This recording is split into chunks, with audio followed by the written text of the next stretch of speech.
그날도 비가 내렸습니다. 하지만 제 마음은 그 어느 때보다 화창했어요. 고등학교 동창회에 가는 날이었거든요. 60년 만에 옛 친구들을 만난다는 생각에 가슴이 두근거렸습니다. 거울 앞에 서서 옷매무새를 가다듬었어요. 베이지색 니트에 검정 바지, 소박하지만 깔끔한 차림이었죠. 은발로 변한 머리를 단정하게 빗으며 문득 60년 전 그날이 떠올랐습니다. 명수가 우리 평생 친구하자. 영자가 교복 치마를 펄럭이며 제 손을 꽉 잡았던 그날이요. 옆에서 정희도 수줍게 웃으며 고개를 끄덕였었죠. 새 소녀는 그렇게 졸업 앨범 앞에서 팔짱을 끼고 사진을 찍었습니다. 정말이지. 그때는 진심이었어요. 우리 셋 모두요. 거실 TV에서 뉴스가 흘러나왔어요. 뭔가 귀에 걸렸습니다. 요즘 노인 대상 부동산 사기가 기승을 부리고 있습니다. 7일버타운 분양을 미끼로 수십억 원을 가로챈 사기단이 검거됐는데요. 잠깐 채널을 멈췄어요. 화면에는 수갑을 찬 남자들이 고개를 숙이고 있었죠. 참 나쁜 사람들이네. 노인들 돈을 어떻게 그렇게 훔쳐가. 하지만 저와는 상관없는 일이라고 생각했어요. TV를 끄고 집을 나섰습니다. 식당에 도착했을 때 이미 몇몇 동창들이 와 있었어요. 하지만 제 눈에는 오직 두 사람만 보였습니다. 명수가 여기야 여기. 영자였어요. 예전보다 살이 좀 쪘고 머리도 갈색으로 염색을 했지만 그 큰 목소리는 여전했습니다. 화려한 목걸이와 빨간 립스틱이 인상적이었어요. 명수가 오랜만이야. 정희는 여전히 조용했어요. 수수한 검은색 옷에 짧은 흰머리, 작게 미소만 짓는 모습도 예전 그대로였죠. 다만 이상한 게 있었어요. 정희가 말을 할 때마다 먼저 영자 쪽을 힐끗 쳐다본 뒤에야 입을 열었거든요. 마치 허락을 구하는 것처럼요. 저는 두 사람에게 달려가 손을 잡았어요. 60년이라는 세월이 무색하게 마치 어제 헤어진 것처럼 자연스러웠습니다. 야, 우리 진짜 할머니 다 됐네. 영자가 큰 소리로 웃었어요. 식당 안이 떠나갈 정도였죠.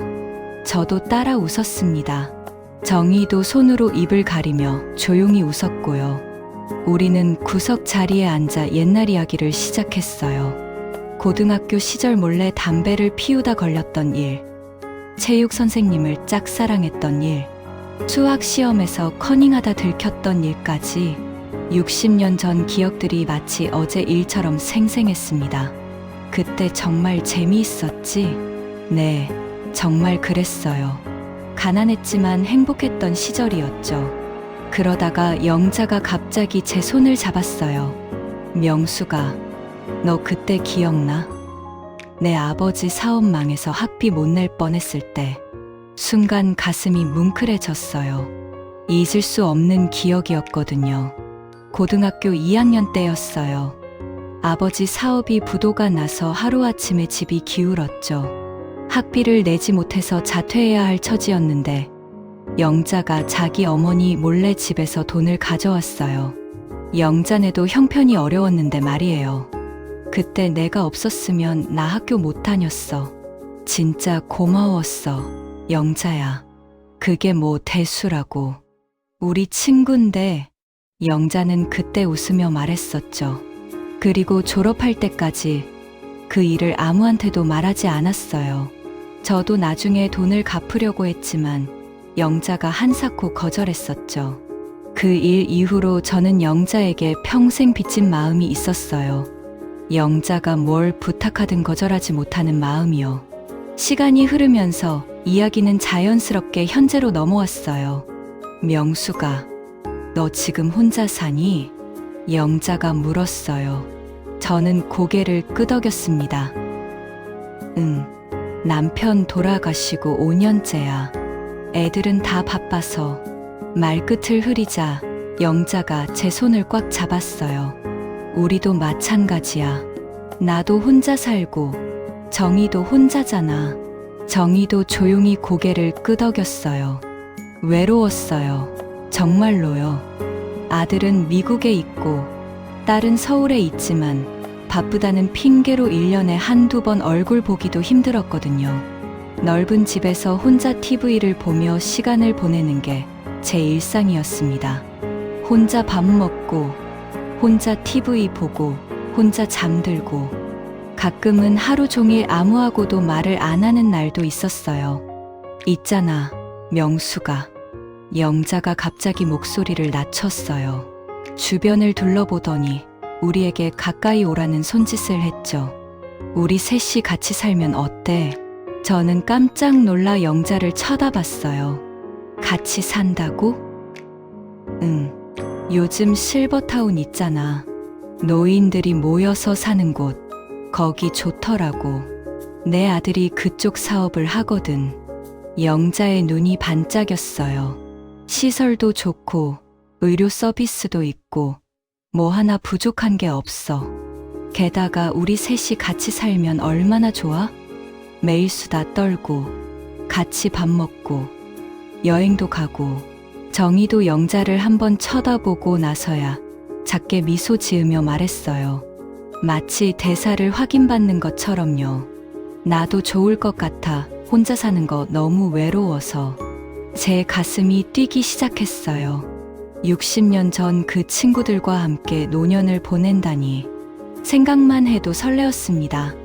가족보다 친구가 낫겠다는 생각이 들었어요. 아이들은 바빠서 저를 볼 시간도 없지만 이 친구들은 저와 같은 처지잖아요. 서로 의지하며 살 수 있을 것 같았습니다. 그런데 돈은 얼마나 들어? 현실적인 질문을 던졌어요. 일단 분양받으려면 한 사람당 1억 2천만 원 정도. 시설 사용료는 나중에 따로 내고. 근데 우리 셋이서 같이 계약하면 내 아들이 특별 할인해 준대. 한 사람당 1억 정도로. 1억 원. 적지 않은 돈이었어요. 하지만 저한테는 있었습니다. 남편과 함께 40년 넘게 약국을 운영하며 모은 돈이 1억 5천만 원 정도 있었거든요. 남편과 약속했어요. 노년에는 좋은 곳에서 편히 살자고요. 남편은 그 약속을 지키지 못하고 떠났지만 저는 지킬 수 있을 것 같았습니다. 나는 생각해 볼게. 조심스럽게 대답했어요. 하지만 속으로는 이미 마음이 기울고 있었습니다.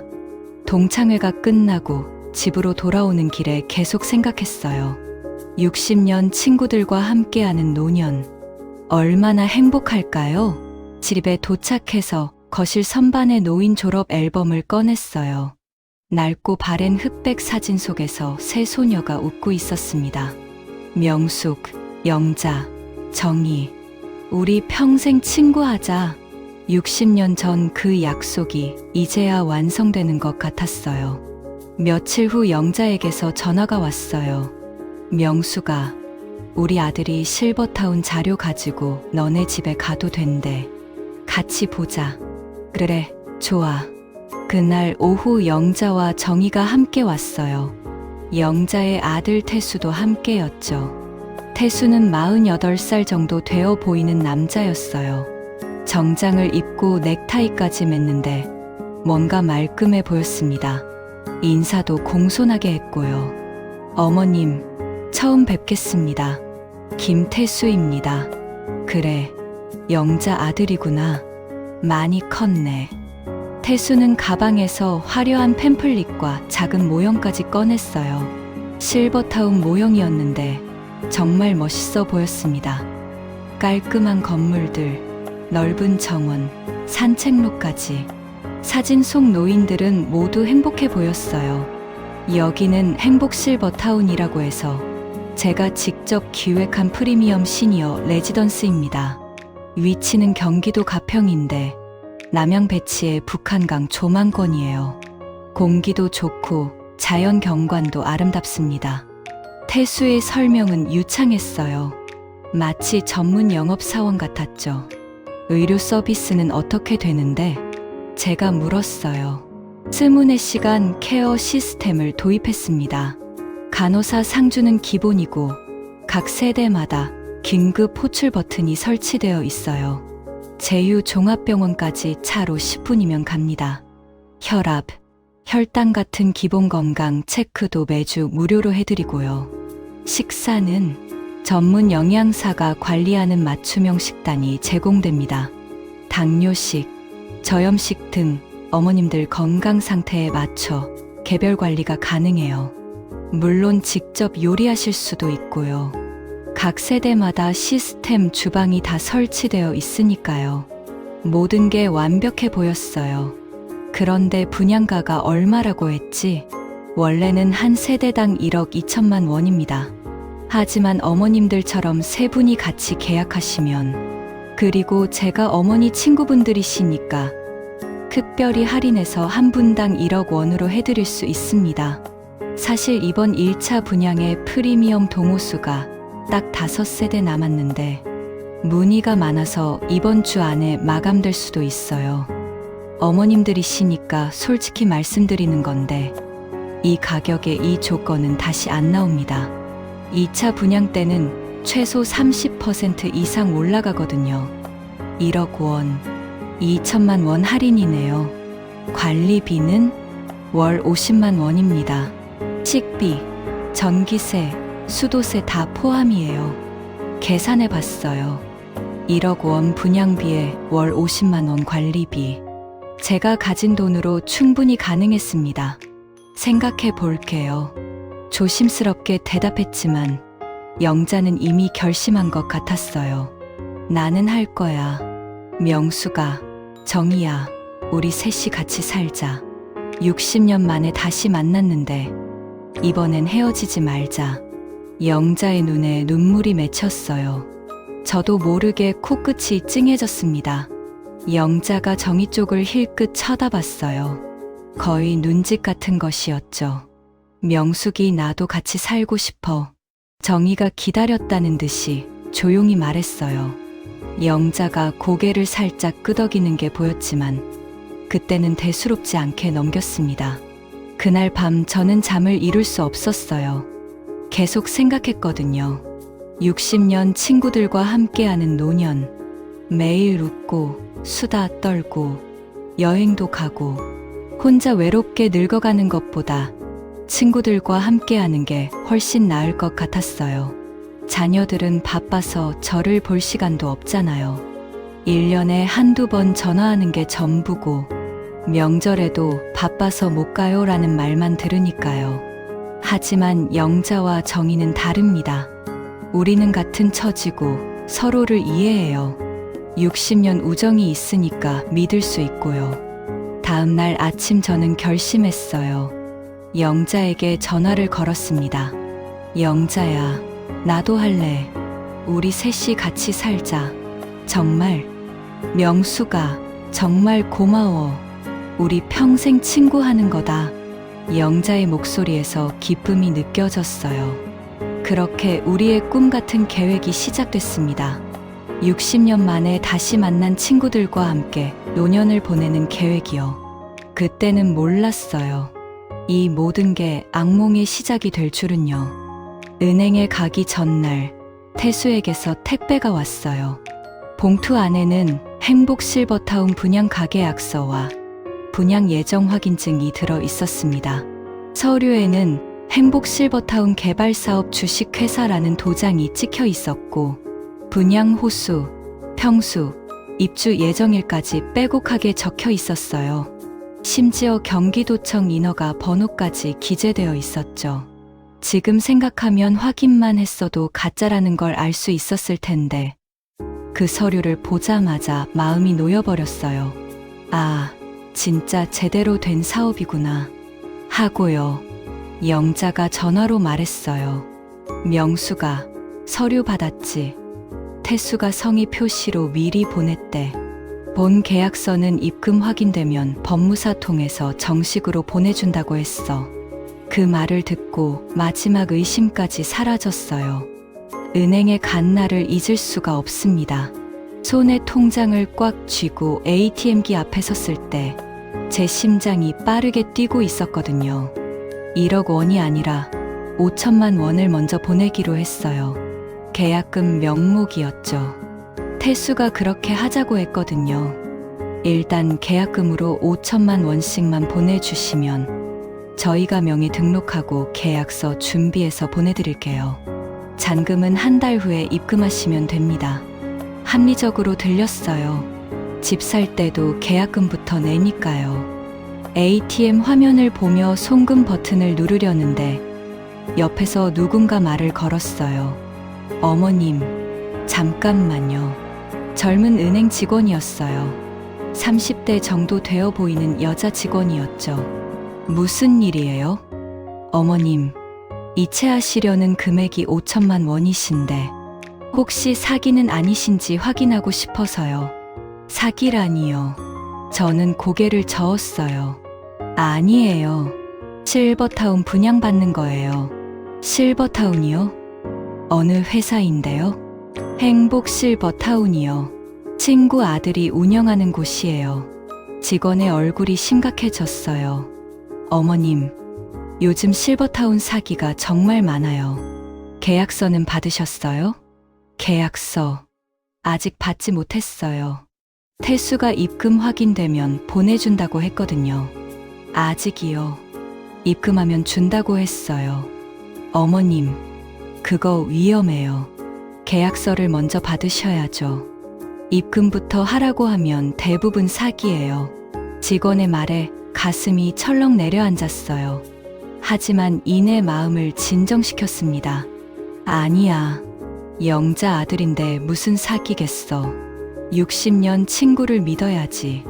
고등학교 때 나 학비 내준 영자인데. 그리고 가계약서도 받았잖아. 괜찮아요. 친구 아들이라니까요. 걱정 마세요. 하지만 어머님, 됐어요. 저는 단호하게 말하고 다시 ATM 화면으로 돌아섰어요. 직원은 더 이상 말리지 않고 한숨만 쉬더라고요. 송금 버튼을 눌렀습니다. 5천만 원이 태수의 계좌로 이체됐어요. 계좌 잔액을 확인했어요. 1억 5천만 원에서 5천만 원이 빠져나가니 1억만 남았습니다. 괜찮아. 곧 계약서 받고 실버타운 가면 돼. 하지만 가슴 한편이 불안했어요. 은행 직원의 말이 자꾸 떠올랐거든요. 집으로 돌아와서 영자에게 전화했어요. 영자야, 나 입금했어. 5천만 원.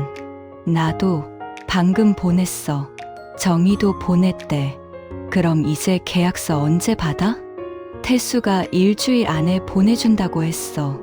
걱정 마. 일주일. 그 정도는 기다릴 수 있었어요. 하지만 일주일이 지나도 계약서는 오지 않았습니다. 영자에게 다시 전화했어요. 영자야, 계약서 아직 안 왔는데? 아, 그거? 태수가 지금 너무 바빠서 조금 늦어진대. 곧 보내준다고 했어. 그래도 너무 늦는 거 아니야? 명수가, 너무 조급해하지 마. 내 아들인데 뭐 어떻게 하겠어. 믿어봐. 믿어야죠. 60년 친구니까요. 2주가 지났어요. 계약서는 여전히 오지 않았고 태수에게 전화해도 곧 보내드릴게요 라는 말만 반복했어요. 불안감이 커졌습니다. 3주째 되던 날 정희가 집에 놀러 왔어요. 둘이서 차를 마시고 있는데 정희의 얼굴이 계속 어두웠어요. 정희야, 무슨 일 있어? 아니, 아무것도. 정희가 뭔가 말하려다가 멈췄어요. 입술을 떨면서요. 명수가, 나. 바로 그때 정희의 휴대폰이 울렸어요. 태수였습니다. 정희의 얼굴이 순간 하얗게 변했어요. 잠깐만, 전화 좀 받을게. 정희가 화장실로 급하게 들어갔어요. 문 밖에서 작은 목소리가 들렸습니다. 네, 알겠습니다. 조심할게요. 정희가 나왔을 때는 다시 평소의 얼굴로 돌아와 있었어요. 하지만 손이 떨리고 있었죠. 저는 그때 이상한 느낌을 받았지만 깊이 생각하지 않았어요. 영자가 갑자기 전화를 걸어왔어요. 명수가, 잔금 언제 보낼 거야? 잔금이요? 계약서도 안 왔는데요? 계약서는? 그거 태수가 바빠서 조금 늦어지는데 일단 잔금부터 보내주면 안 돼. 분양 마감이 다가와서 서두르거든. 이상했어요. 계약서도 안 주고 잔금부터 달라니요. 영자야, 계약서를 먼저 받는 게 맞지 않아? 명수가, 너 나 못 믿어?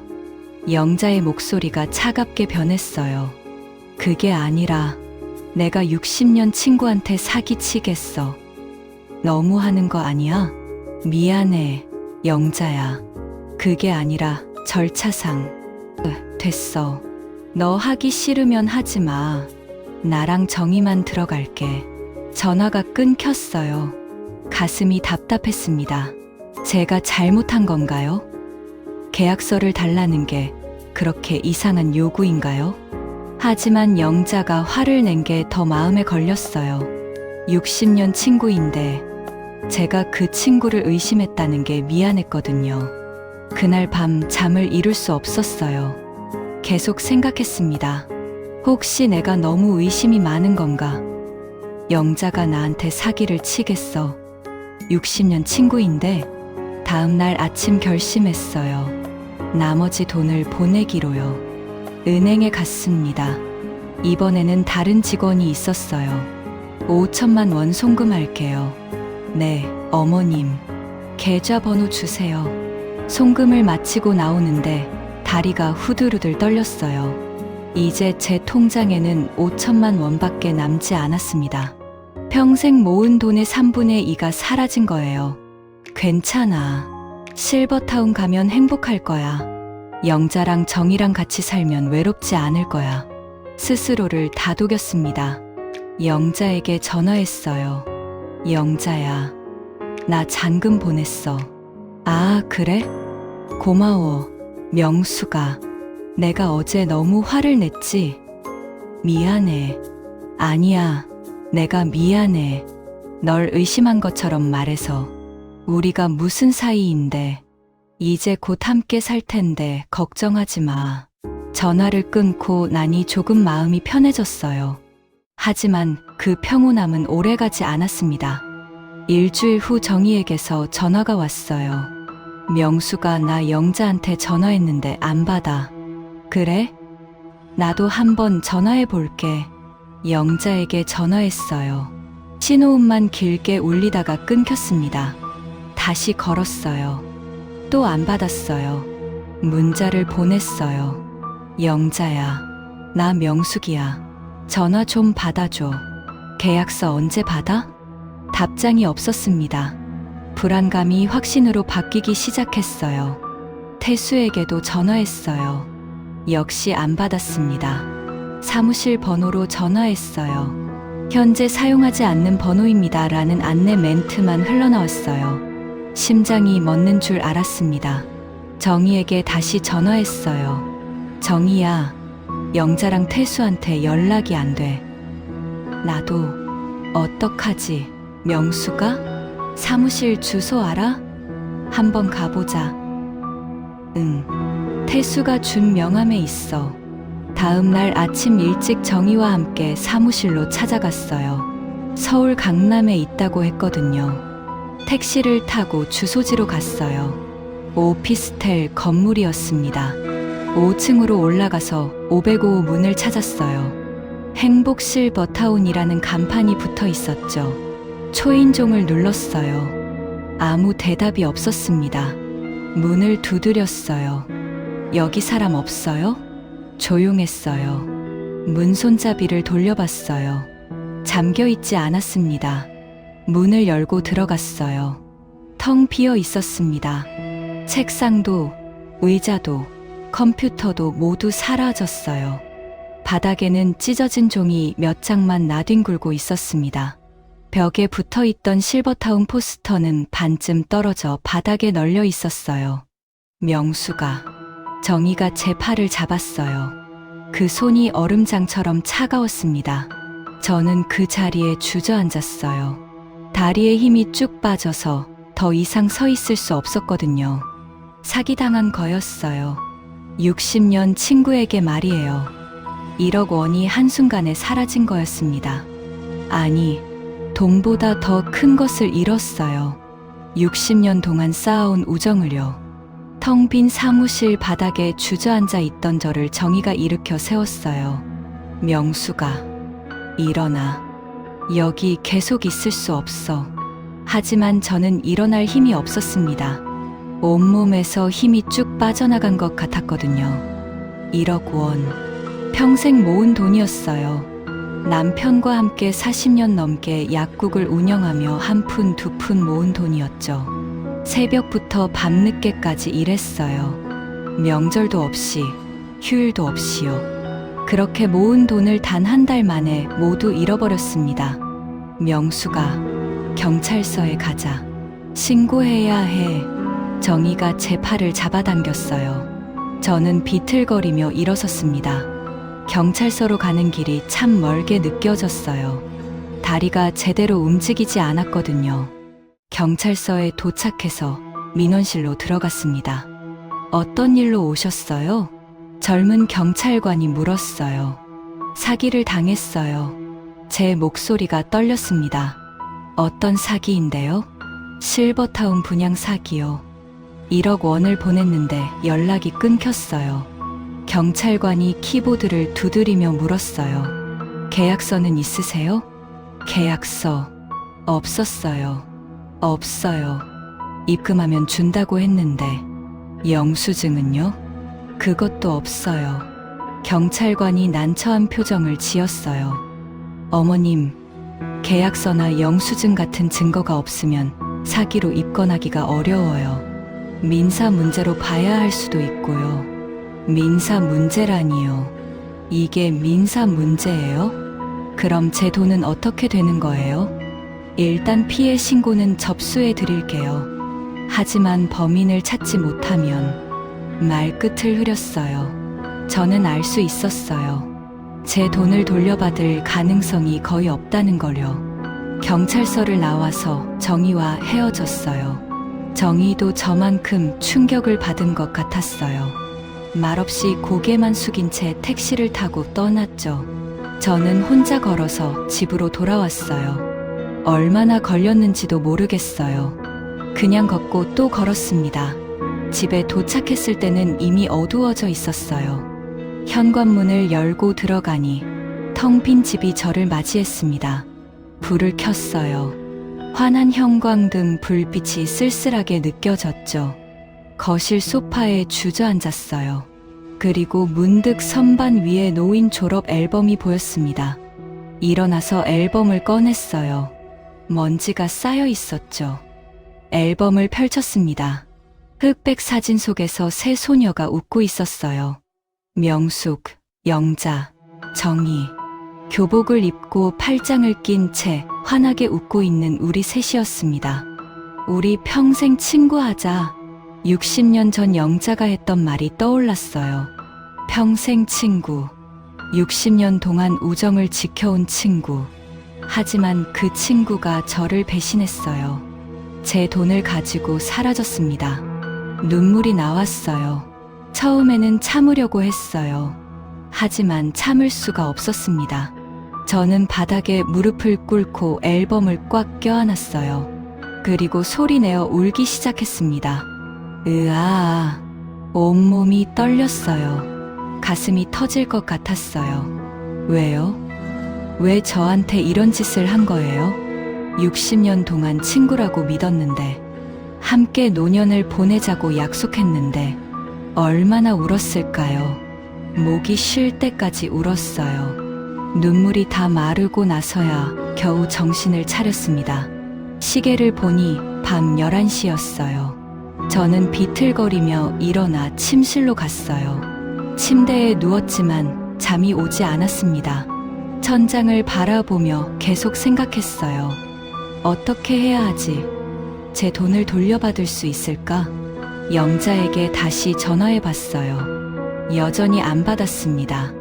태수에게도 전화했어요. 역시 안 받았어요. 문자를 보냈어요. 영자야, 제발 전화 좀 받아줘. 우리 60년 친구잖아. 이러지 마. 답장은 없었습니다. 밤새 뒤척이다가 새벽이 되어서야 잠이 들었어요. 꿈에서 계속 영자가 나타났습니다. 명수가, 미안해. 내가 너무 힘들어서 그랬어. 영자야. 그래도 이럴 수는 없잖아. 알아. 정말 미안해. 돈 돌려줄게. 하지만 꿈이었어요. 눈을 떴을 때 햇빛이 창문으로 들어오고 있었습니다. 일어나서 거실로 나갔어요. 바닥에는 여전히 졸업 앨범이 펼쳐진 채 놓여 있었죠. 앨범을 집어들고 다시 선반 위에 올려놓았어요. 이제 그만 봐야 할 것 같았어요. 볼 때마다 가슴이 아프니까요. 휴대폰을 확인했어요. 문자 한 통이 와 있었습니다. 정이었어요. 명수가, 나도 잠을 못 잤어. 어떡하지? 저도 답장을 보냈어요. 나도 모르겠어. 일단 좀 쉬자. 하지만 쉴 수가 없었어요. 계속 생각이 났거든요. 1억 원. 제가 평생 모은 돈. 그 돈으로 무엇을 할 수 있었을까요? 아이들에게 용돈도 줄 수 있었고, 여행도 갈 수 있었고, 아프면 병원비로 쓸 수도 있었어요. 하지만 이제 다 사라졌습니다. 며칠 동안 집 밖으로 나가지 못했어요. 사람들을 만날 자신이 없었거든요. 동네 사람들이 알면 뭐라고 할까요? 73살 먹고 그런 사기에 당했어 라고 비웃을 것 같았어요. 자녀들에게는 말할 수도 없었어요. 아들은 미국에 있고 딸은 서울에서 바쁘게 사는데 제가 사기당했다고 말하면 걱정만 끼칠 것 같았거든요. 무엇보다 창피했어요. 73살 할머니가 60년 친구한테 사기당했다는 게요. 일주일쯤 지났을 때 집 전화벨이 울렸어요. 받지 않으려고 했는데 계속 울려서 어쩔 수 없이 받았습니다. 여보세요? 명수가? 나 정이야. 정이였어요. 응, 정이야. 명수가, 나. 영자 집에 가봤어. 제 심장이 뛰기 시작했어요. 그래? 영자 봤어? 아니, 집에 아무도 없었어. 이사 간 것 같아. 이사를 갔다고요? 이웃 사람한테 물어봤더니 일주일 전에 이삿짐 싸서 나갔대. 어디로 갔는지는 모른다고 하더라. 완전히 도망간 거였어요. 명수가, 우리 경찰한테 다시 가보자. 제대로 신고하자. 다음 날 정희와 함께 다시 경찰서에 갔어요. 이번에는 형사과로 갔습니다.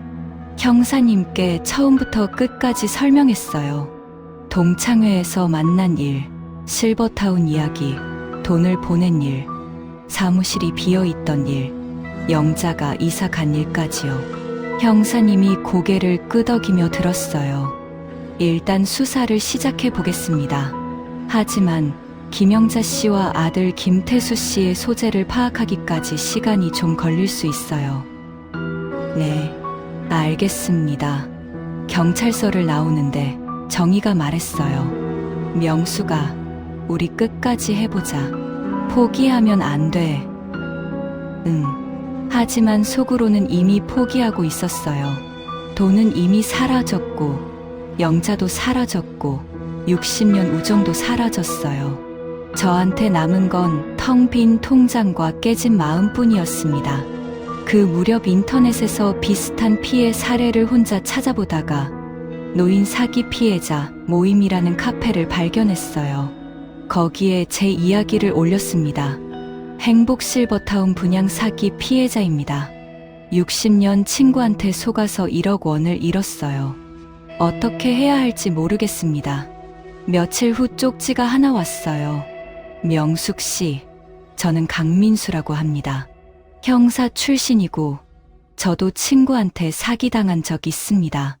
행복 실버타운 관련 피해자가 여러 명 있다는 걸 알고 추적 중이었는데 명숙 씨 글을 보고 연락드립니다. 한번 만나서 이야기할 수 있을까요? 형사 출신이라고요? 반신반의하면서도 지푸라기라도 잡고 싶은 심정이었어요. 만나기로 했습니다. 경찰서 근처 카페에서 만났어요. 민수 씨는 70대 초반쯤 되어 보이는 할아버지였어요. 표정이 참 차분했지만 눈빛에는 뭔가 단단한 게 있었습니다. 저는 박명숙이에요. 강민수입니다. 반갑습니다. 명숙 씨. 민수 씨는 차분한 목소리로 자신의 이야기를 들려줬어요. 5년 전 아내가 돌아가신 후 혼자 살고 계셨대요. 딸이 하나 있는데 호주에 살아서 자주 못 본다고 했죠. 외로움을 견디다가 옛 친구들과 다시 만났대요. 군대 동기들이었는데 그중 한 명이 전원주택 이야기를 꺼냈대요. 시골에 땅 사서 우리 넷이 같이 집 짓고 살자. 얼마나 좋겠어. 민수 씨도 그 말에 혹했대요. 친구들과 함께 노년을 보낸다는 게 좋게 들렸거든요. 그래서 8천만 원을 보냈는데 알고 보니 그 친구가 다 가로챈 거예요. 땅도 없었고 집도 없었고 전부 거짓말이었어요. 저랑 똑같았어요. 친구를 믿었는데 배신당한 거였죠. 저도요. 60년 친구한테 당했어요. 60년이요? 그럼 고등학교 때부터. 네, 동창이에요. 민수 씨가 고개를 끄덕였어요. 친구한테 당하는 게 제일 아프더라고요. 가족한테 당하는 것보다 더 배신감이 크고요. 근데 민수 씨는 어떻게 이 사건을 알게 되셨어요? 제가 당한 후에 다른 피해자들을 돕기 시작했거든요. 형사 시절 경험이 있으니까요. 그러다가 행복실버타운 이름이 자꾸 나오더라고요. 이미 3명한테 비슷한 이야기를 들었어요. 그래서 추적하고 있었는데 명숙 씨 글을 보고 확신이 생겼습니다. 정말 그랬어요. 60년 우정이 하루아침에 무너진 게 믿기지 않았거든요. 경찰은 뭐래요? 수사는 하겠지만 돈 돌려받기는 힘들 거래요. 범인들이 돈 다 쓰면 끝이라고. 제가 들은 것과 같았어요. 명숙 씨는요? 저도 비슷해요. 증거가 없어서 입건도 어렵다고 하고. 민수 씨가 잠시 생각하더니 말했어요. 명숙 씨, 혹시 시간 있으면 저랑 커피 한잔 할까요? 제가 형사 생활을 30년 했거든요. 조언 좀 해드릴 수 있을 것 같아요. 정말요? 감사합니다. 따뜻한 커피를 주문하고 구석 자리에 앉았습니다. 민수 씨가 가방에서 낡은 수첩을 꺼냈어요. 빼곡하게 뭔가 적혀 있었습니다. 형사 시절부터 쓰던 기록장이라고 했어요. 명숙 씨, 사기 사건에서 제일 중요한 건 증거예요. 송금 내역, 문자, 통화 기록, 있는 거 다 모으세요. 짧지만 확신에 찬 말투였어요. 그리고 피해자는 명숙 씨만이 아닐 거예요. 이런 놈들은 한두 명만 속이지 않아요. 뭉쳐야 경찰도 움직여요. 민수 씨가 수첩을 넘기며 말했어요. 3년 전에 비슷한 사건을 추적한 적이 있어요. 그때 녹음으로 자백을 받아냈는데 처음 2번은 실패했어요. 실패요? 범인이 눈치채서 도망가기도 했고 녹음 품질이 나빠서 증거로 인정 안 된 적도 있었어요. 민수 씨는 그 수첩에 실패한 경험까지 빼곡히 기록해두고 있었어요. 그 꼼꼼함이 오히려 믿음직스러웠습니다. 제가 할 수 있을까요? 할 수 있어요. 제가 도와드릴게요. 민수 씨의 눈빛이 따뜻했어요. 처음 만난 사람인데도 믿음이 갔습니다. 고맙습니다. 민수 씨. 저야말로요. 저도 혼자였는데 명숙 씨를 만나니까 힘이 나네요. 우리는 그날부터 함께 움직이기로 했어요. 먼저 민수 씨가 이미 파악하고 있던 피해자 정보를 정리했어요. 그리고 피해자 카페에 추가 공지를 올렸습니다.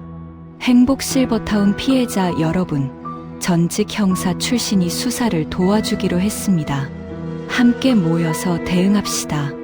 며칠 만에 댓글이 쏟아졌어요. 저도 피해자입니다. 5천만 원 날렸어요. 저도요. 6천만 원. 저희 부부도 당했습니다. 1억. 민수 씨가 이미 알고 있던 3명까지 합치니 피해자가 10명이 넘었어요. 민수 씨와 저는 그분들에게 연락해서 모임을 제안했어요. 모두 동의했습니다. 일주일 후 우리는 서울의 한 카페에서 만났어요. 70대 할머니, 할아버지들이 둘러앉았습니다. 모두 비슷한 표정이었어요. 슬프고, 화나고, 허탈한 표정이었죠. 여러분, 만나서 반갑습니다. 저는 강민수입니다. 민수 씨가 회의를 이끌었어요. 우리 모두 같은 사기꾼한테 당했어요. 김태수와 그 일당들이죠. 이제 우리가 힘을 합쳐서 돈을 돌려받고 범인을 잡아야 합니다. 모두 고개를 끄덕였어요. 일단 각자가 가진 증거를 모아서 정리하겠습니다. 그 다음에 집단으로 경찰에 진정서를 제출할 거예요. 희망이 보이기 시작했어요. 하지만 그날 밤 제 휴대폰으로 문자가 왔습니다. 영자였어요. 명수가 이제 와서 뭘 어쩌려고? 증거도 없잖아. 포기해. 내가 너무 순진했던 거야. 손이 떨렸어요. 영자가 제가 하는 일을 알고 있었어요. 어떻게 알았을까요? 그때 문득 떠올랐어요. 며칠 전 정희에게 전화했을 때 민수 씨와 함께 피해자 모임을 만들고 있다고 말했었거든요. 정희는 힘내, 명수가라고 응원했었는데 설마 정희가 영자에게 알려준 건 아니겠지? 그때는 차마 그 의심까지 하지 못했어요. 정희도 같은 피해자니까요. 적어도 그때까지는 그렇게 믿었습니다. 민수 씨에게 문자를 보여줬어요. 명숙 씨, 협박이에요. 무서워하지 마세요. 오히려 이게 증거가 될 수 있어요. 하지만 괜찮아요. 우리가 함께 있잖아요. 민수 씨가 제 손을 꽉 잡았어요. 저는 그제야 깨달았어요. 혼자가 아니라는 걸요. 민수 씨가 있고 다른 피해자들도 있고 우리는 함께 싸울 수 있다는 걸요. 60년 친구는 저를 배신했지만 새로운 동지를 만난 거였어요. 민수 씨 댁에서 자료를 정리하고 있었어요. 민수 씨는 형사 출신답게 체계적으로 증거를 분류하고 있었죠. 명숙 씨, 커피 한잔 하세요. 고맙습니다. 따뜻한 커피를 받아 들고 한 모금 마셨어요. 달콤하면서도 쌉싸름한 맛이 입안에 퍼졌습니다. 민수 씨가 컴퓨터 앞에 앉더니 무언가를 검색하기 시작했어요. 명숙 씨, 김태수 이름으로 전과 기록을 찾아볼게요. 혹시 모르니까요. 전과 기록이요? 네. 이런 사기꾼들은 보통 전과가 있거든요. 한번 사기치면 또 치거든요. 제가 형사 시절 같이 일하던 후배가 아직 경찰청에 있거든요. 그 친구한테 부탁해 볼 수는 있는데 민수 씨가 말끝을 흐렸어요. 하지만 이게 쉬운 부탁이 아니에요. 현직 경찰이 외부인한테 정보를 주는 건 징계 사유거든요. 그래서 함부로 부탁할 수가 없어요. 그럼 어떡하죠? 제가 퇴직할 때 그 후배한테 큰 도움을 준 적이 있어요. 그때 진 빚이 있다고 할까? 한 번만 부탁해 볼게요. 대신 알아낸 내용은 우리 수사 방향 잡는 데만 쓰고 출처는 절대 밝히지 않겠다는 조건으로요. 민수 씨가 전화를 걸었어요. 한참을 설득하는 목소리가 들렸습니다. 상대방이 처음에는 난색을 보이는 것 같았어요. 알겠어. 형, 이번 한 번만이에요. 진짜 이번 한 번만입니다. 전화 너머로 후배의 목소리가 들렸어요. 민수 씨가 고맙다며 전화를 끊었습니다. 얼마 후 컴퓨터로 뭔가를 받기 시작했어요. 명숙 씨, 이거 보세요. 저는 화면으로 다가갔어요. 거기에는 김태수의 전과 기록이 떠 있었습니다. 2014년 사기죄로 징역 3년, 피해자 20명, 피해 금액 15억 원, 실버타운 분양 사기. 제 손에서 커피잔이 떨어질 뻔했어요. 태수가 10년 전에도 똑같은 사기를 쳤다는 거였어요. 이게 뭐예요? 명숙 씨, 김태수는 전과자예요. 10년 전에도 똑같은 수법으로 노인들을 속였어요. 민수 씨가 더 자세한 기사를 찾아줬어요. 2014년 김태수 당시 38세는 은빛 실버타운 분양을 미끼로 노인 20명에게서 15억 원을 가로챘다. 피해자들은 대부분 70대 이상 노인이었으며 김 씨는 어머니를 이용해 피해자들의 신뢰를 얻었다. 김 씨는 1심에서 징역 3년을 선고받았다. 어머니를 이용했다고요. 그럼 영자도 알고 있었다는 거였어요. 10년 전에도 함께했다는 뜻이었죠. 민수 씨, 그럼 영자도 그럴 가능성이 높아요. 아들이 그런 범죄를 저질렀는데 어머니가 모를 리 없죠.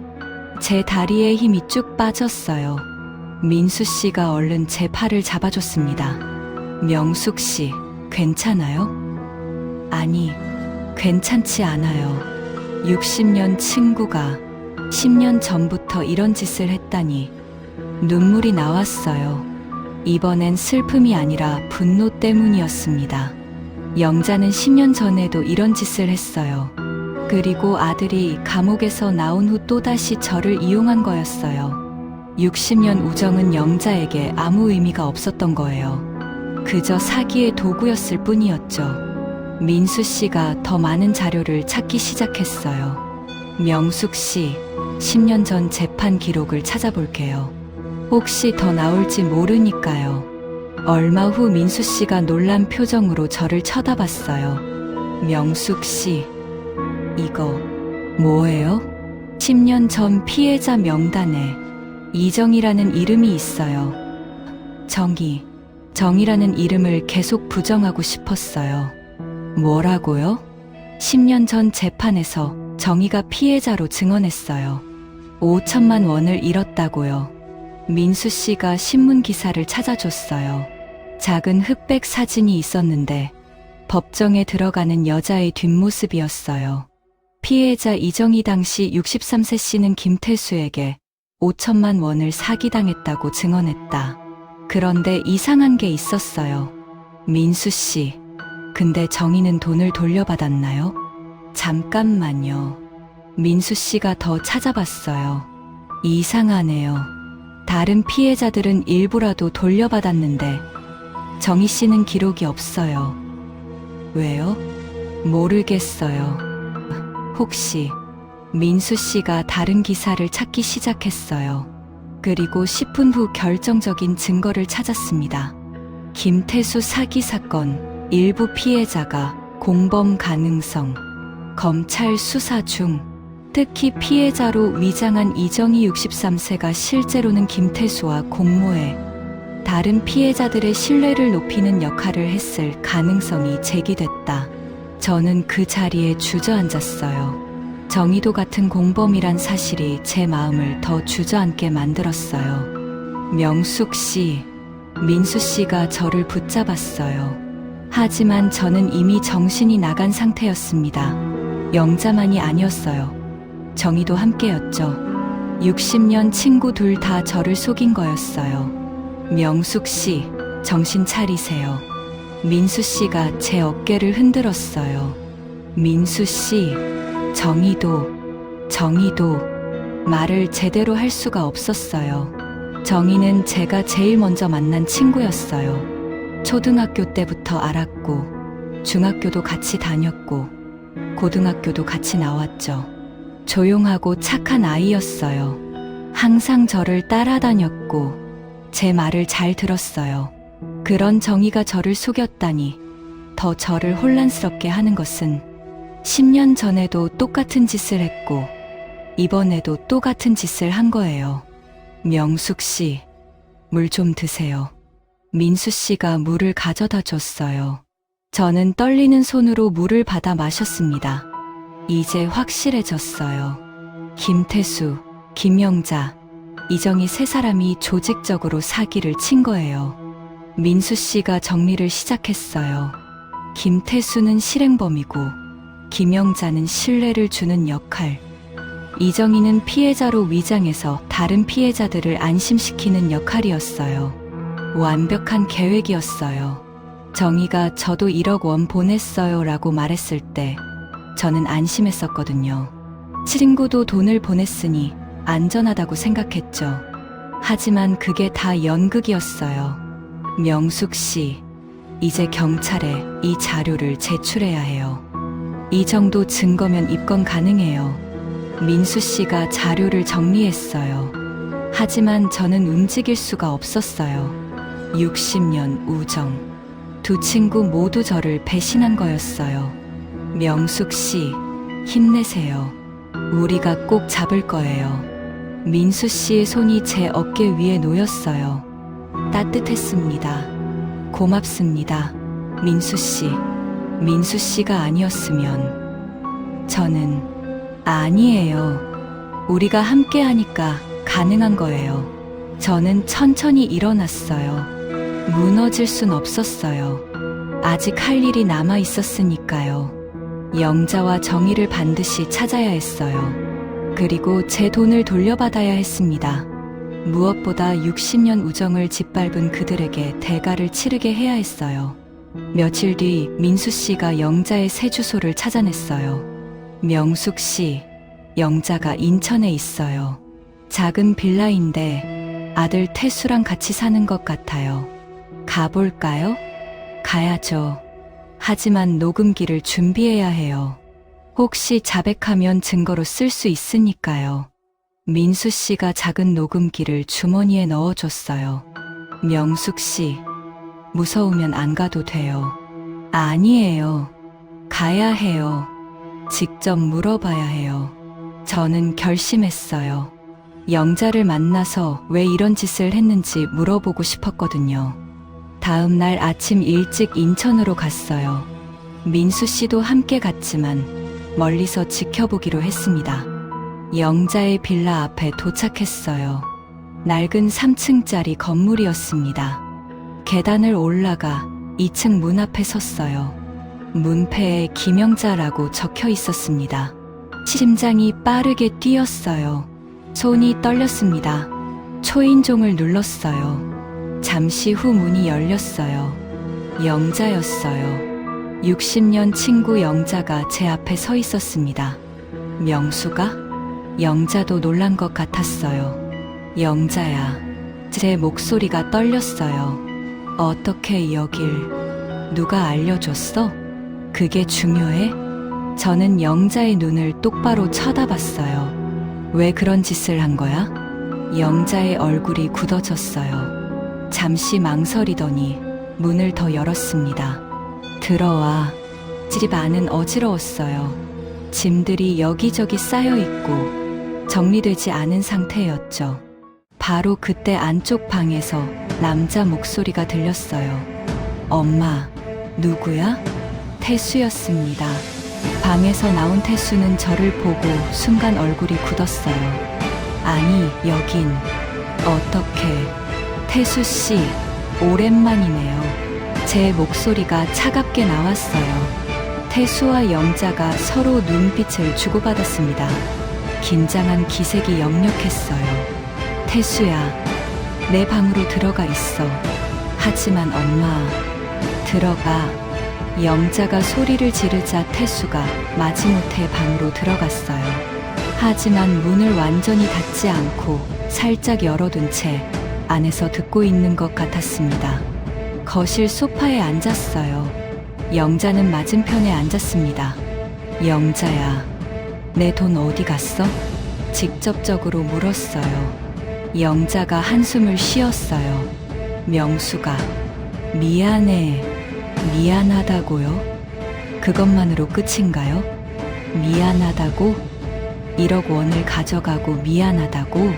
나도 어쩔 수 없었어. 태수가 빚이 너무 많아서. 그래서 날 속인 거야?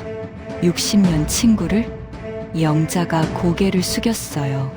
잠시 침묵이 흘렀습니다. 명수가, 너는 늘 베푸는 쪽이었지. 영자의 목소리가 떨렸어요. 고등학교 때부터 그랬어.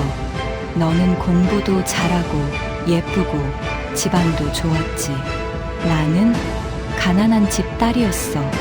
너는 새 가방을 메고 다닐 때 나는 언니 물려받은 가방을 들고 다녔어.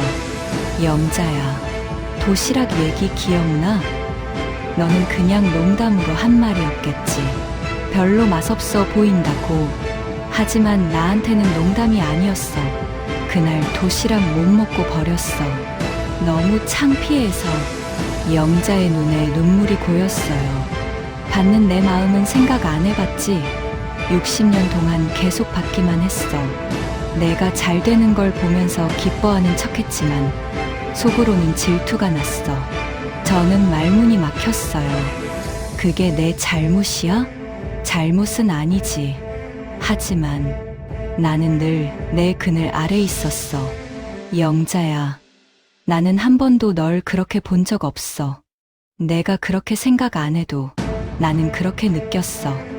영자의 목소리에 60년간 쌓인 원망이 묻어났어요. 결혼할 때도 그랬어. 너는 큰 예식장에서 했지만 나는 작은 식당에서 했어. 너는 신혼여행 제주도 갔지만 나는 못 갔어. 매번 비교당했어. 그건 내가 어떻게 할 수 있는 일이 아니잖아. 알아. 하지만 그게 더 서러웠어. 내 잘못이 아니니까 원망할 수도 없고. 영자가 고개를 들어 저를 봤어요. 그 눈에는 60년 동안 쌓인 복잡한 감정이 담겨 있었습니다. 동창회에서 널 봤을 때 알았어. 너는 여전히 여유 있게 살고 있더라고. 혼자 사는데도 돈 걱정은 없어 보였어. 나는 매달 월세 걱정에 아들 빚 때문에 잠도 못 잤는데 그래서 날 속인 거야? 그게 아니라 태수가 빚쟁이들한테 쫓기고 있었어. 돈을 구하지 못하면 다칠 수도 있다고 했어. 어미가 아들을 어떻게 내버려둬? 그래서 친구를 배신한 거야? 영자가 대답하지 못했어요. 영자야, 우리 60년 친구잖아. 내가 힘들면 말했어야지. 내가 도와줬을 텐데. 도와줬겠지. 딱 100만 원, 200만 원 정도. 그걸로는 안 됐어. 5천만 원이 필요했어. 그런 말을 했어야지. 이렇게 속이지 말고. 말하면 빌려줬어. 5천만 원을? 저는 대답하지 못했어요. 솔직히 그 큰 돈을 선뜻 빌려줬을 자신이 없었거든요. 영자가 씁쓸하게 웃었어요. 봐, 너도 못 줬을 거잖아. 그래서 이 방법밖에 없었어. 영자야, 그래도 이건 아니잖아. 알아, 나도 알아. 매일 밤 잠이 안 왔어. 내 얼굴이 떠올라서. 영자의 목소리가 떨렸어요. 하지만 선택해야 했어. 60년 친구와 내 아들 사이에서. 나는 엄마야, 명수가. 아들을 선택할 수밖에 없었어. 제 가슴이 찢어지는 것 같았어요. 엄마의 마음을 이해한다고 해야 할까요? 아니요. 이해가 되는 게 아니라 허탈했어요. 온몸에서 힘이 빠져나가는 느낌이었습니다. 60년 우정의 정체가 이거였구나. 질투와 열등감, 그리고 이용할 수 있을 때 이용하는 관계. 제가 믿었던 우정은 처음부터 없었던 건지도 몰라요. 환멸이었어요. 분노도 아니고 슬픔도 아니고 그냥 모든 것이 무너져 내리는 환멸이요. 용서라는 단어가 떠오르기는 했어요. 하지만 이건 용서의 문제가 아니었습니다. 나 한 사람만 당한 게 아니에요. 10명이 넘는 노인들의 노후가 무너진 거잖아요. 여기서 제가 마음 약해지면 그 사람들은 어떻게 되는 거예요? 법이 심판을 받게 해야 했어요. 그게 옳은 일이었습니다. 영자야, 돈은 돌려줄 수 없어? 없어. 이미 다 썼어.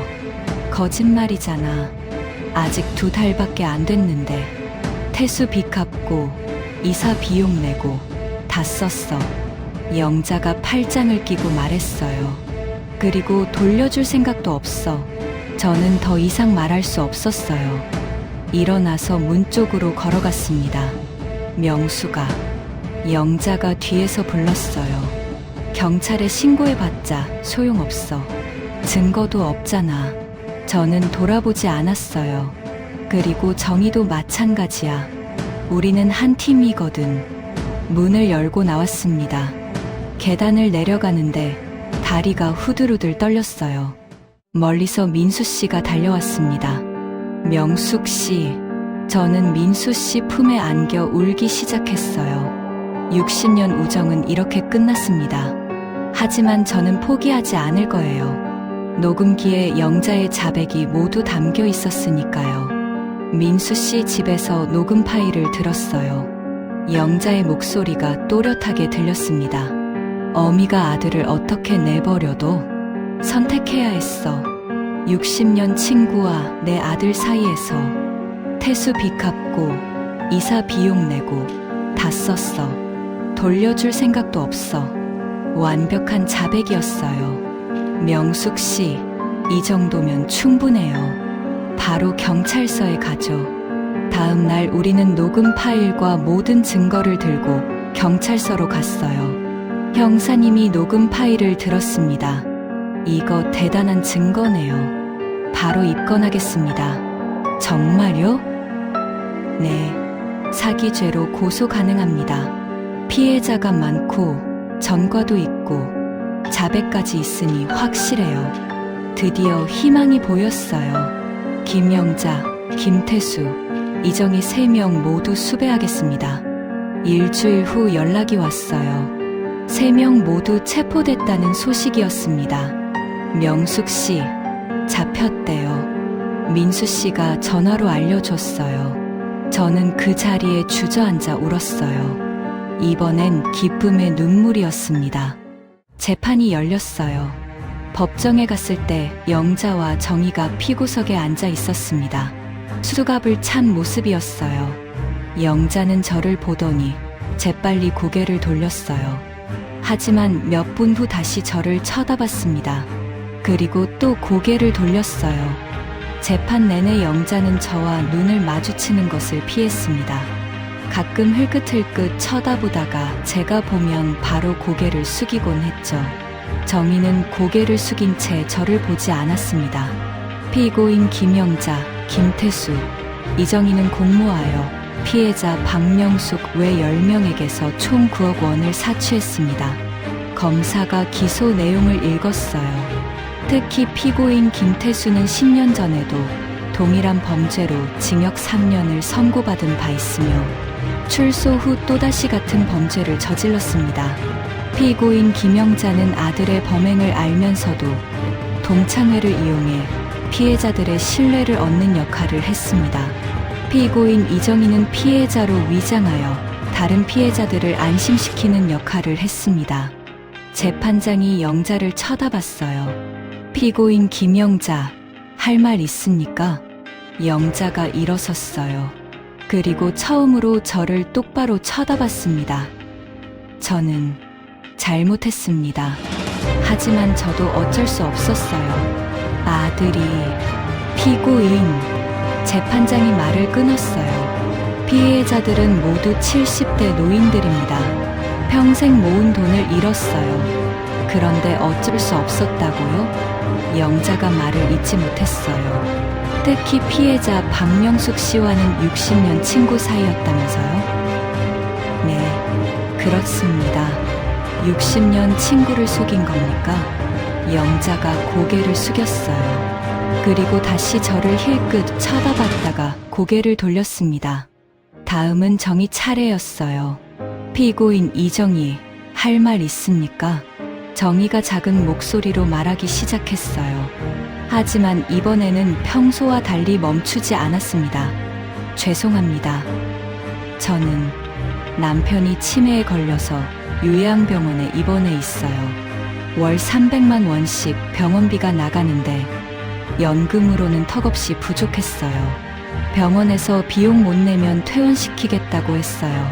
정희의 눈에서 눈물이 흘러내렸어요. 영자가 접근했을 때 처음에는 거절했어요. 하지만 영자가 말했어요. 자기를 도우면 병원비를 대줄 수 있다고. 그렇게 하지 않으면 남편을 어디로 보내겠냐고. 그래서 친구를 배신한 겁니까? 재판장이 물었어요. 저도 명숙이한테 이러면 안 된다는 걸 알았어요. 하지만 남편이 저밖에 없었어요. 저도 선택을 해야 했습니다. 정의가 고개를 숙이며 흐느꼈어요. 그래도 이건 범죄입니다. 피해자도 70대 노인이에요. 같은 처지의 친구를 속인 건 변명의 여지가 없습니다. 알겠습니다. 죄송합니다. 재판장이 한숨을 쉬었어요. 이 재판정에는 피해자 10명이 와 있습니다. 모두 여러분을 믿었던 사람들입니다. 노년의 삶을 위해 평생 한 푼, 두 푼 모은 소중한 돈이었습니다. 법은 단순히 금전적 피해만을 다루는 게 아닙니다. 신뢰를 배신한 행위, 그 자체를 심판합니다. 증인 신문 순서가 왔어요. 제 차례였습니다. 피해자 박명숙 씨, 증인석으로 나와주세요. 저는 떨리는 다리로 증인석에 섰어요. 피고인 김영자와는 어떤 관계였습니까? 60년 친구였습니다. 고등학교 동창이었어요. 언제부터 사기를 당하셨나요? 2달 전 동창회에서 만난 후부터입니다. 얼마를 잃으셨나요? 1억 원입니다. 평생 모은 돈이었어요. 제 목소리가 떨렸어요. 피고인들에게 하고 싶은 말이 있습니까? 저는 영자와 정의를 쳐다봤어요. 영자가 제 눈을 피하려고 했지만 이번에는 제가 계속 쳐다봤습니다. 결국 영자가 저를 봤어요. 60년 우정이 이렇게 끝나서 슬픕니다. 영자의 눈에서 눈물이 흘러내렸어요. 하지만 후회하지 않아요. 법이 정의를 실현해 줄 테니까요. 재판은 한 달 동안 계속됐어요. 마침내 선고가 나왔습니다. 피고인 김태수, 피해자 10명 이상에 대한 조직적 사기, 동종 전과 재범에 해당하므로 징역 7년. 피고인 김영자, 범행을 주도적으로 기획하고 신뢰를 이용하여 피해자를 유인한 점을 중하게 보아 징역 5년. 피고인 이정희, 피해자로 위장하여 범행에 가담한 점, 다만 종속적 지위에서 참여한 정상을 참작하여 징역 3년. 그리고 피해 금액의 일부를 피해자들에게 배상할 것을 명합니다. 선고가 끝나고 법정이 술렁였어요. 법정이 끝나고 복도에서 영자와 마주쳤어요. 영자가 수갑을 찬 채 저를 보더니 입모양으로 말했어요. 미안해. 소리는 들리지 않았지만 입모양으로 알 수 있었어요. 저는 한참 동안 영자를 바라봤어요. 60년 전 교복을 입고 평생 친구하자라고 외치던 소녀의 모습이 겹쳐 보였습니다. 하지만 그 소녀는 이미 오래전에 사라진 거였어요. 영자야, 제 목소리는 떨리지 않았어요. 놀라울 정도로 차분했습니다. 60년 동안 나는 너를 진짜 친구라고 믿었어. 하지만 너한테 나는 그냥 이용할 수 있는 사람이었지. 영자의 얼굴이 일그러졌어요. 이제 너는 내 기억에서 지울 거야. 미워하지도 원망하지도 않을 거야. 그냥 없는 사람으로 살 거야. 영자의 눈에서 눈물이 흘러내렸습니다. 하지만 저는 더 이상 그 눈물에 흔들리지 않았어요. 안녕, 영자야. 이제 정말 안녕이야. 저는 돌아서서 걸어 나왔습니다. 민수 씨가 밖에서 기다리고 있었어요. 명숙 씨, 수고하셨어요. 고마워요, 민수 씨. 민수 씨가 없었으면 우리가 함께해서 가능했어요. 밖으로 나오니 햇빛이 따스했어요. 60년 우정은 끝났지만 새로운 시작이 기다리고 있었습니다. 재판이 끝나고 6개월이 지났어요. 배상금으로 5천만 원을 돌려받았습니다. 전액은 아니었지만 그래도 다행이었어요. 민수 씨도 4천만 원 정도 돌려받았대요. 하지만 돌려받은 건 돈뿐이었어요. 60년 우정은 돌아오지 않았습니다.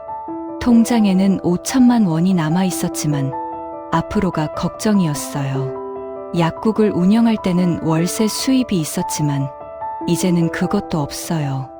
연금과 이자로만 살아가야 했습니다. 생활비를 아끼기 시작했어요.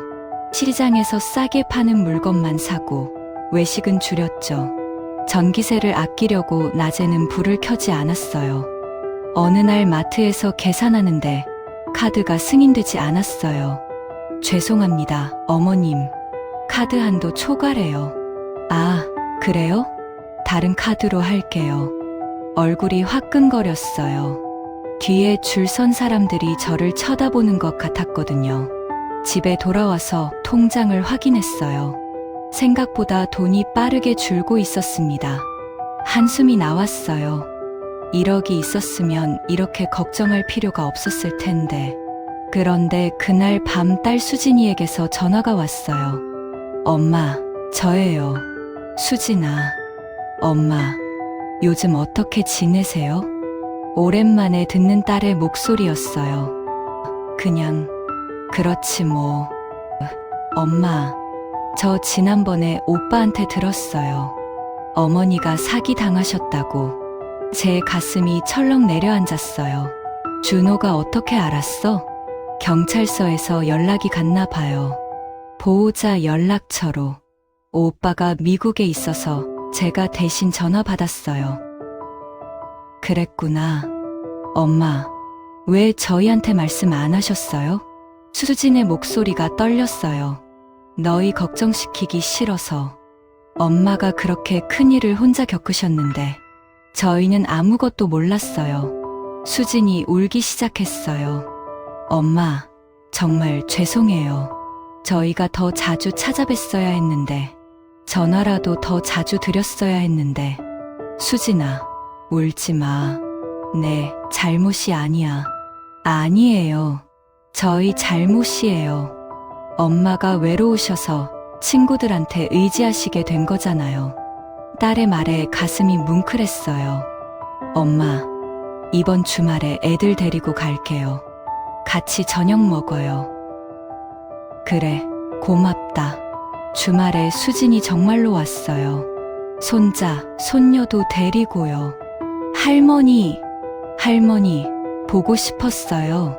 아이들이 저에게 안겼어요. 따뜻했습니다. 엄마, 냉장고에 반찬 없는 것 같아서 만들어 왔어요.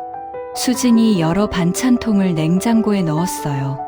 그리고 엄마, 이거. 수진이 봉투를 건넸어요. 안에 현금이 들어 있었습니다. 이게 뭐야? 엄마, 저희가 많이 못 드리지만 매달 조금씩 드릴게요. 생활비로 쓰세요. 아니야, 이건 받을 수 없어. 너희도 애들 키우느라 힘들잖아. 엄마, 받으세요. 저희가 당연히 해야 할 일이에요. 수진이 제 손을 꽉 잡았어요. 앞으로는 자주 올게요. 한 달에 2번은 꼭 올게요. 그날 저녁 온 가족이 모여 밥을 먹었어요. 손자가 말했어요. 할머니, 우리 이제 자주 올 거예요. 맞죠, 엄마? 응, 약속이야. 마음이 따뜻해졌어요. 며칠 후 미국에 있는 아들 준호에게서도 영상통화가 왔어요. 엄마, 나 준호야. 준호야. 엄마, 정말 미안해. 내가 엄마 옆에 없어서 그런 일을 혼자 겪게 해서. 준호의 눈이 빨갛게 충혈되어 있었어요. 괜찮아. 다 지나간 일이야. 엄마, 나 한국 발령 알아봤는데 지금 당장은 어렵대. 프로젝트가 내년까지 묶여 있어서. 준호의 목소리에 미안함이 가득했어요. 괜찮아, 준호야. 내 일이 중요하지. 하지만 엄마, 이제부터 매주 영상통화할게. 꼭이야. 그리고 다음 달에 연찬에서 한번 갈게. 엄마 얼굴 직접 보고 싶어. 준호가 울먹이며 말했어요. 엄마, 앞으로는 혼자 끙끙 앓지 마. 제발. 아무리 멀리 있어도 나는 엄마 아들이야. 뭐든 말해줘. 제 눈에 눈물이 고였어요. 아들이 한국에 와서 사는 것보다 이 한마디가 더 큰 위로였습니다. 고맙다, 준호야. 그 말이면 충분해.